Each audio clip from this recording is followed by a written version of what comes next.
देखिए नाज़रीन, एक तरफ जंग बंदी के दावे किए जा रहे हैं, दूसरी तरफ जमीन पर गोलियां चल रही हैं और बीच में बड़ी बड़ी ताकतें अपने अपने खेल खेल रही हैं। अब असल सवाल ये है कि हकीकत क्या है?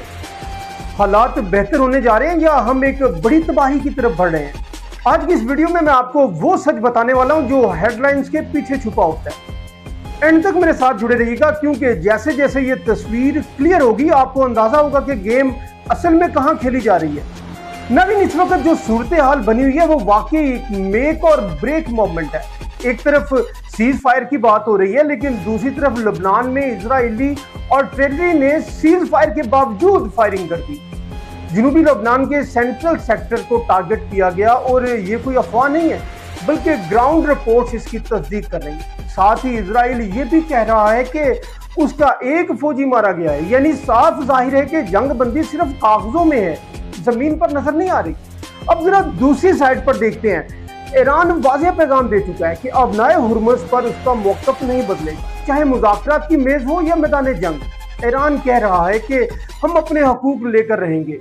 ईरानी नायब वज़ीर ख़ारजा ने तो यहाँ तक कह दिया है कि अभी तक मुज़ाकरात के अगले मरहले की कोई तारीख ही तय नहीं हुई, यानी बातचीत लटकी हुई है। उधर अमेरिका अपने दावे कर रहा है कि ईरान यूरेनियम पर पीछे हट रहा है और उधर ईरान खुलकर इनकार कर रहा है कि यही वो कंफ्यूजन है जो पूरा मंजर में नजर आ रही है। अब बात सिर्फ बयानात तक महदूद नहीं रही, मैदान में भी तैयारी हो रही है। अमेरिका अपनी नेवल पावर बढ़ा रहा है, खित्ते में मजीद जंगी जहाज और अहलकार भेज रहा है और इसके जवाब में ईरान के सीनियर कमांडर्स क्या कह रहे हैं कि हमारे पास अब भी वो हथियार मौजूद हैं जो हमने इस्तेमाल ही नहीं किए। जनरल मोहम्मद रजा नकवी का बयान वाज़ेह है कि अगर कशीदगी बढ़ी तो ईरान आलमी तेल की सप्लाई लाइन्स को हिलाकर रख सकता है। अब आप खुद समझे, अगर ऐसा हुआ तो दुनिया की मईशत कहाँ जाएगी? अब आते हैं इस पूरे खेल के सबसे अहम हिस्से की तरफ, समंदर, क्योंकि असल गेम जमीन पर नहीं पानियों में चल रही है और यहाँ पाकिस्तान का किरदार सामने आता है। पाकिस्तान ने ऑपरेशन मुहाफ़िजुल बहर के तहत जो हिकमत अमली अपनाई है उसने सबको हैरान कर दिया। एक तरफ ईरान की नाकाबंदी, दूसरी तरफ अमेरिका का नेवल प्रेशर, लेकिन पाकिस्तान के बहरी जहाज दोनों के दरमियान से महफूज होकर गुजर रहे हैं। ये कोई आम बात नहीं है। पाकिस्तान के ऑयल टैंकर्स और कार्गो वेसल्स ना सिर्फ गुजर रहे हैं बल्कि पाकिस्तान नेवी खुद उन्हें स्पॉट कर रही है। मिसाल के तौर पर सरगोदा नामी पाकिस्तानी वेसल को गल्फ ऑफ अमान से लेकर पाकिस्तानी हदूद तक मुकम्मल नेवी प्रोटेक्शन दी गई।